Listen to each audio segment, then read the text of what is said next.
everyone. I thought I would do a flip through of my current in progress in working in journals. I'm not going to talk about the contents of the pages. I'm going to talk about something else. So I currently have 3 journals going. These two are purchased store commercial made journals, started in February of 2023. This is a handmade journal, started in October. Oh, I actually made it on Halloween, I guess. October 31st, 2023. So I'm going to flip through these. None of them are finished, obviously. So I'm just going to show you what I've done so far. And I want to talk about something becoming more and more near and dear to my heart than ever before. So when I first started art journaling, some very brilliant and intelligent women who were mentors. If you imagine, I didn't have a close relationship with all of them, obviously, but you know, if you put out any kind of art journal content since 2006 when I started, then I've probably seen your videos and they've probably had an impact on me. Some of those brilliant women said in the very beginning, there are no rules. And in fact, when I first heard that phrase, I thought, wait, what? How can there be no rules? I'm trying to learn here. There's got to be some rules or I'm lost. But they were absolutely 100% correct. You cannot do art journaling wrong. You cannot break rules because they don't exist. All you can do is create. What there is in art journaling is an amazing amount of different ideas and thoughts and processes and people trying things and, you know, learning and figuring stuff out. And then you have, like, you know, things that go and become like faves or trendy, and then they fall out of style, and then they come back into style again, only maybe different or with a new product or a new way, a new technique, a new way to achieve a particular look or something. I have heard everything especially lately,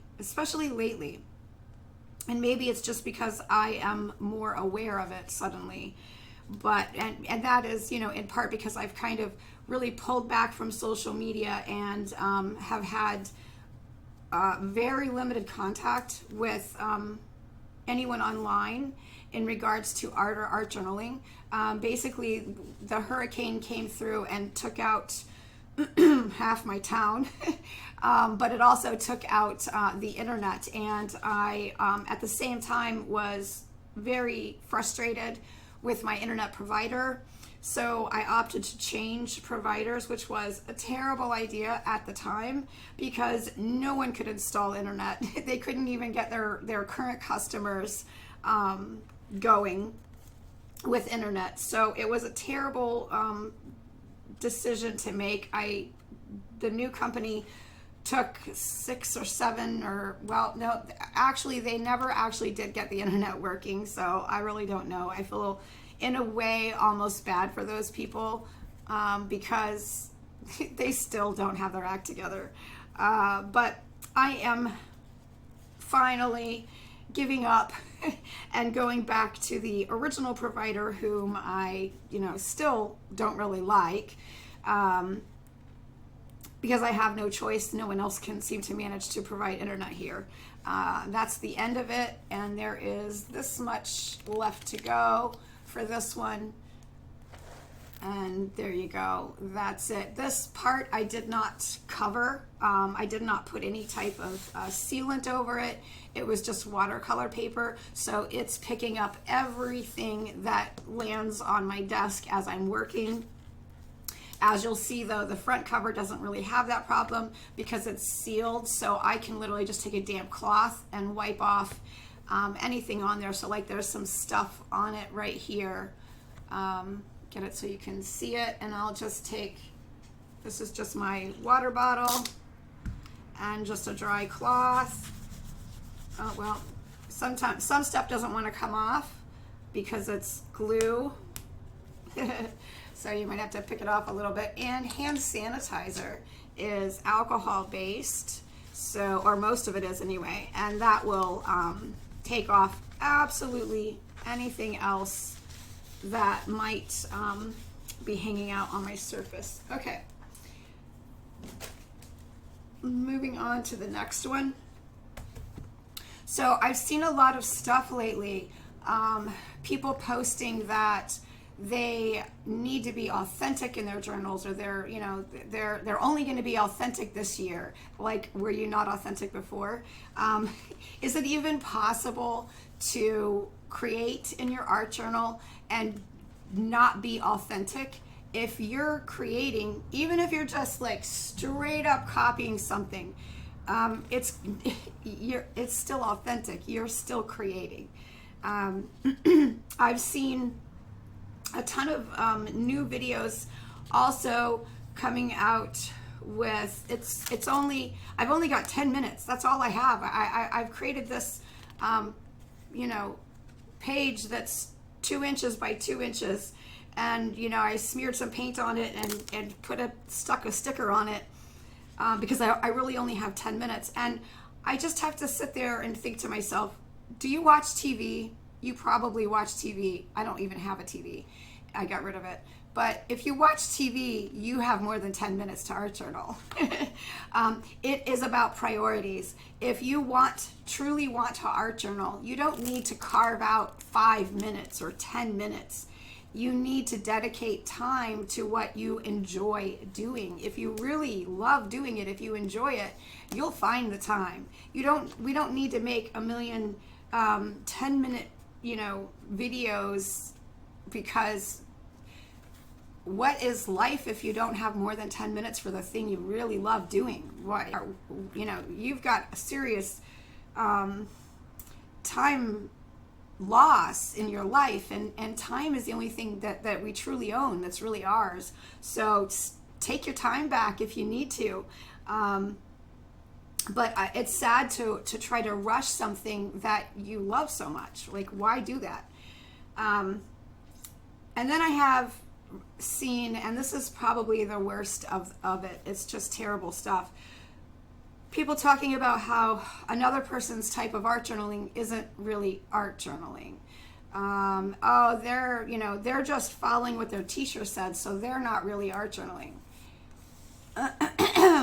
This is what I have to say about that. Or they just make pretty pages.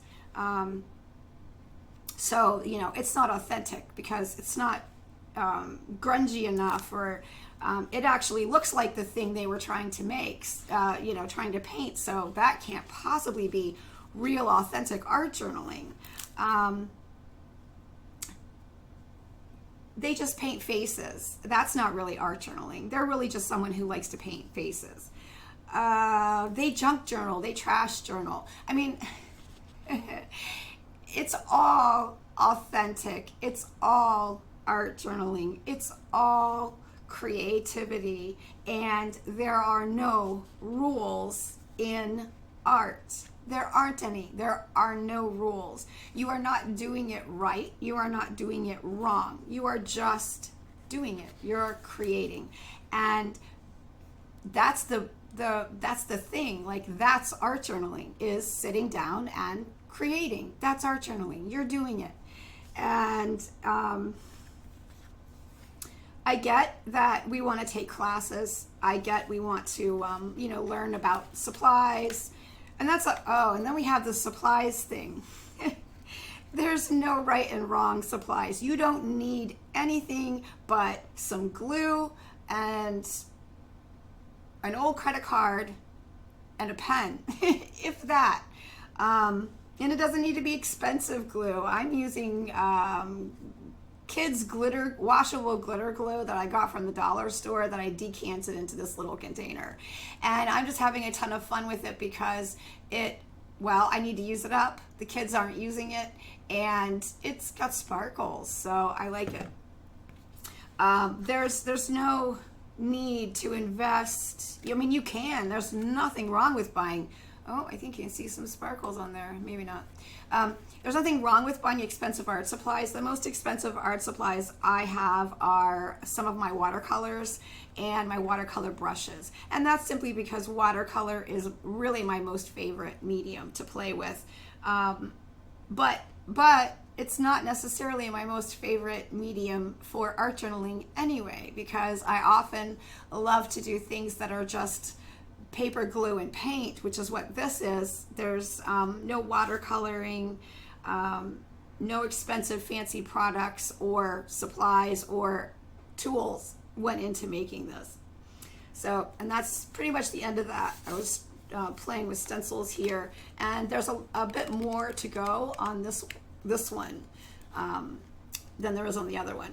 And I just redid the covers. I actually cut the covers off and remade them. So, and again, only sealed the front cover. So that's this one. And then I only have a tiny bit done in this journal. Now, this journal is a little different. The other two journals that I've shown you, I teach out of those. So often a lot of those pages that you saw were pages that were recorded for students. And they generally have, either a specific process or techniques that I'm trying to show, or I'm teaching like how to paint faces or how to paint realistic pottery, that type of thing.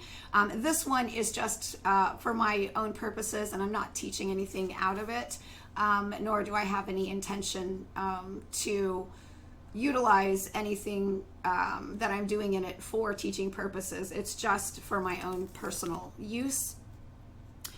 And this one is the one that I started on Halloween. I think I even put up a video on YouTube of how I make this, because this journal is made entirely of just scrap pieces of paper, leftover stuff I've cut out. These pages haven't been worked on yet. Even like old little paintings that I did on just junk trash paper. That's what this is a scrap, what I call a scrappy journal, because it's made entirely of scraps. It's not a pre-purchased journal that I'm gluing stuff down to. It is entirely made of the actual, like the physical construction is scraps, if that makes sense.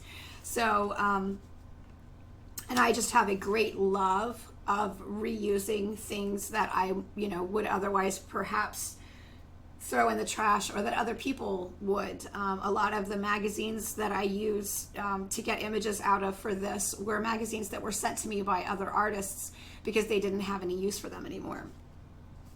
Or they just thought that I would enjoy looking through the magazine, which I did, and then proceeded to cut it up and paint on it. Okay, so yeah, there's no rules. There's no right or wrong. You can't do anything you can't do anything wrong, period. It's not possible. It's art journaling. And you don't need it to make sense to anyone but you. You don't need it to be beautiful. You don't need it to be ugly. It can literally be anything you want it to be. It can follow, an entire class, like if you're taking like maybe a year-long class or a daily class. It can be just stuff that pops into your head that you personally want to make art from, or it can just be a journal where you glue in your latest paintings and self-critique or note down color and technique. It can be just a place that you go to make messes, to help inspire you with you know, say if you're a painter or something. Not everyone who art journals has to be a painter, by the way. It's like where we create as a collective group, right? So every person who art journals is a collective group.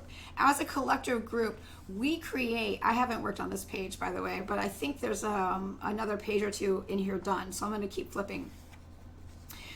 We create our own self-limiting thoughts and views, and then we attempt for some strange reason to force them onto other people. I think that was the last. No, this one is currently in progress. This is the one that I'm working on, and I don't think. Let me just check. I don't think I've worked on any other pages yet in here. And you've already seen this if you've seen the video where I created this journal. You've already kind of seen all these pages because you saw me making most of them. Nope, I haven't done anything else. I do have a thought here about evolving.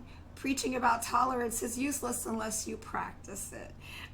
Okay, so I just want to kind of say, as someone who has been creating in my art journals since 2006, that's a lot of years there. There are no rules. You can't do it wrong. You don't need to do anything that anyone else tells you you have to do. Don't let anyone shame you or blame you or make you feel inadequate about your art journaling. Even if your art journaling is just a pen and a notepad, if if it fulfills something for you, if you get some sense of creative relief, and hopefully maybe even for when we're lucky, we get some satisfaction as well, some just personal self-satisfaction from having sat down and done it. That's all that you need from it. You don't have to adhere to anyone else's ideas, thoughts, or concepts about your art journaling. And yeah, just go create something.